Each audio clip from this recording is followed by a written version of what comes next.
Hello everyone, I'm Matt Montgomery. Welcome to our first edition of Smoke Signals for the 2016 football season, along with head football coach and athletic director Wayne Coleman. Coach, getting the season kicked off, you've had a couple of 3 weeks of camp here and put the pads on last week, had a scrimmage. We'll talk about that, but before we get into all of that, let's what are your overall impressions so far of this year's team?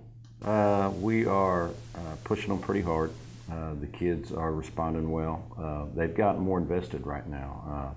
They've been through a really tough off-season, tough boot camp. They had a really good summer in the weight room, and they're responding well to the grind that we're putting on them. I know that I've heard you say that you guys are light years ahead than where you were at this time last year in your first season, and I know that off-season and the spring football had a lot to do with that. Yeah, it makes a big difference. The kids going out there already being familiar with the system. You can play at such a faster pace. There's not so much time spent walking and talking and teaching. It's come on, let's go. We know what we're doing. Let's up-tempo this thing. Let's get rolling. Of course, the Fighting Indians changed districts to 17-5A, and they'll be in Region 3. And, of course, the two big guys, John Tyler Lufkin, went up to 6A. It makes an interesting 6-team district. Only two in Texas are 16 districts, and this is one of them. Yeah, we're excited about that, losing the big guys. We'll be playing on a more level playing field this year, playing schools more our size. So we know that with that break that we got from the realignment, that expectations have been raised, and we expect bigger things this year. You guys headed up to Bullard last week and played the Panthers in a scrimmage, I think for the fourth year in a row, and of course they always give you a good look because they're so well disciplined, but pretty high scoring affair for a scrimmage. And your overall impressions about how you think your team did? That was a little surprising to have a high scoring scrimmage versus Bullard. Coach Wilson does a great job with their defense up there. They've been in the same system now for 7 or 8 years. Everyone in East Texas knows how well they play defensively. So that was a little bit of a shocker to get in a shootout. I haven't been in very many scrimmages that ended up being that exciting, but we've got some holes we need to patch up on defense. And we knew with Cam High coming back at quarterback and Woodoo Johnson coming back at running back and some of our offensive line coming back, we knew we had potential on the offensive side to score some points. We've got to get some things fixed on the defensive side. Well, offensively, I mean, as you said, kind of picked up where you left off last year. Cam High had over 1,500 yards rushing. In fact, he's the 5th leading rusher coming back in Class 5A, so that's obviously something to build on. But the thing I noticed about the scrimmage, I think you were really impressed with, was the way that he threw the football and the way the receivers ran good routes and caught the ball. Yeah, it was very encouraging to see us throw and catch the way we did. There's no doubt we're a run-first team. We've got some kids that can really run the football, but eventually you're going to find yourself in 3rd and 5 to 10, and you've got to convert that 3rd down situation by throwing the football. And I was pleased with how well we did there. Of course, you always have to take advantage of your skill positions and the people coming back on your football team. And I know you made some defensive alignment changes. Talk about that. And did that have something to do with maybe some of the kids you had coming back and lost? Yeah, no doubt. We switched to a 3-4 defensive scheme, which allows you to play a little more zone in the back end and be a little safer versus the pass. We shouldn't give up the deep balls that we gave up Friday, so that's a little discouraging. But we feel like this is going to give our kids a better chance defensively. We can stunt a lot out of that package. A lot of times we're undersized, so with the stunt schemes we can do there, we feel like it's going to give us a chance to be better on defense. You mentioned the offensive line with some guys coming back, and particularly Justin Crowe, 3-year starter. I mean, you guys look like you have the ability maybe to really control the clock running the football. And with Cam, as you said, throwing the ball so well last week, I mean, offensively, this team put up, it was 28 points in the live quarter, which, like you said, that's a pretty high scoring scrimmage for a team. Yeah, our offensive line with Crowe coming back and Jadarius Blake coming back, Sergio Cabrera coming back, and then Robbie Bell had a great offseason. We moved him to offensive tackle. Those guys, they've got potential to be one of the best offensive lines in the district. Of course, you open up with Pine Tree at Pirate Stadium this Friday night, just like last year. And, of course, the rest of the schedule has changed, obviously, now with 6 teams in the district instead of 8. Talk about your non-district schedule. What was the process of getting that? Because I know we have an unusual Saturday afternoon game this year with Alvarado. Yeah, we got caught off guard, obviously, whenever the UIL released the 16 district, which meant we had to go from finding 3 non-district games, which we've had to do over the last few years, to finding 5 non-district games. So everybody is scrambling there on that day when the UIL releases those alignments. So as we went through the process, we were able to keep some of the games we had last year with Pine Tree and Palestine and Mount Pleasant, but then it was, wow, where we're going to fill in these other 2 spots. Luckily, Hallsville had a spot available, and then it got down to that 5th spot, which happened to be the week before our open week, and there wasn't anybody left in East Texas. In fact, us and Corsicana and Ennis, who were all in the same district, were scrambling to find a 5th game, and I think Ennis and Corsicana ended up having to go to Austin to find a game,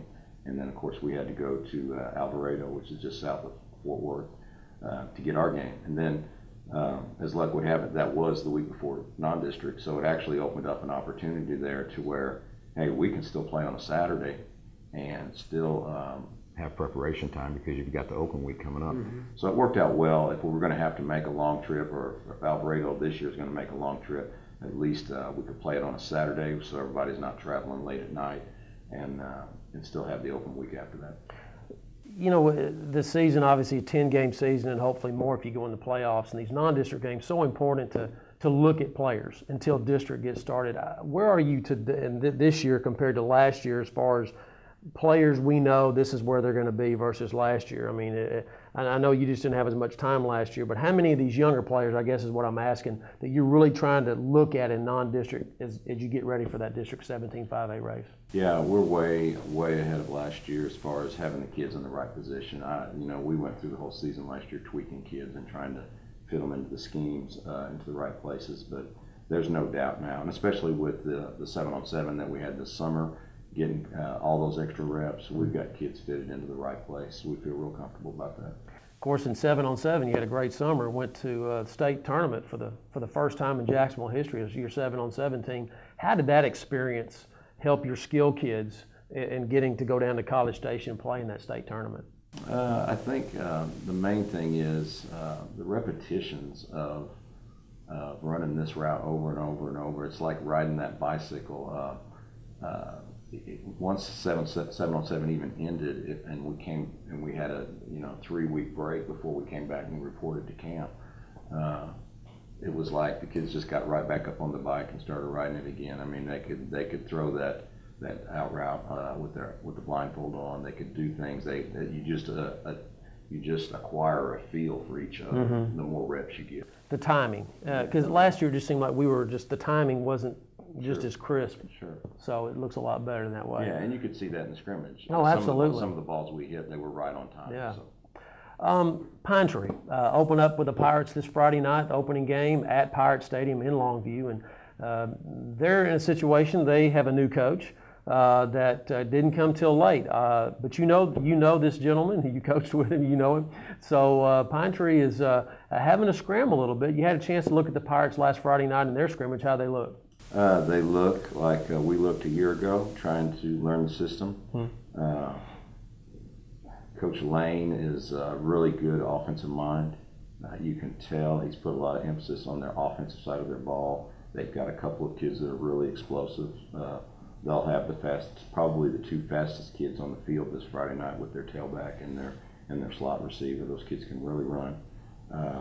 So we've got to be prepared defensively to stop those 2 guys. But they are, they're in that deal of trying to get a system installed, and they're going to be a little behind because of that. What kind of advantages does that give you, knowing the system that they're kind of running since you guys came from Gilmer? Of course, I guess he can say the same thing. He knows Jacksonville well, but I mean, when it gets down to it, you still got to make plays. But it does help maybe your coaching scheme a little bit, knowing kind of what they're going to do. Yeah, no doubt about it.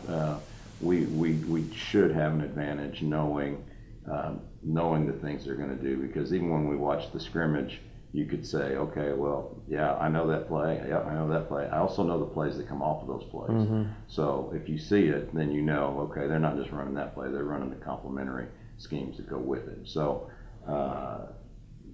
you've only got one video to watch, but you have years of history to know, hey, you better be ready for these other things also. Of course, last year's last year, and went to Pine Tree last year. Wasn't a great start. Had like 8 fumbles or something like that. It was just really not indicative of, I think, of the teams, the spread of the game. A lot of those players in that game will be playing Friday night, and I know that a lot of those mistakes and timing and things have been corrected, and it should be a different ball game if your offense executes well. I know you feel that way. Yeah, it should. We turned the ball over way too much last year. We had a lot of bad center snap exchanges, that was bad shotgun snaps that cost us a lot in that game.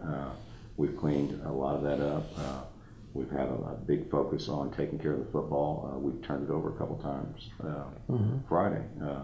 But our attention this week has been on ball security, and we hope to clean that up. Defensively in the scrimmage, you had a couple of picks, caused a couple of fumbles, which is something that the Fighting Indians were really behind last year in the turnover ratio, and it looks like a more physical defense out there. There is no doubt about it. The kids, they had a great offseason in the weight room, and then their nutrition. We harped on them about that. We've had some kids that put on 20 and 30 pounds. So we're going to put a more physical team on the field this year. Coach, talk about the keys to the game to open up the season, hopefully with a win against Pine Tree. Sure. I think we have to stop the big play on their offense. They've got some kids that are going to break loose. They're just, they had an exceptional relay team in track last year, so they've got some real burners out there on the field. They're going to get loose, but we've got to keep that to a minimum. And then on offense, if we just take care of the football, I think we've got kids that can make plays. They made plays Friday against Bullard. I expect them to do the same thing this Friday. Fighting Indians will be at Pine Tree Friday night, kickoff at 7:30. We'll be on the air on 103.9 FM at 7:05. For head coach Wayne Coleman, I'm Matt Montgomery. We'll see you next time right here on Smoke Signals.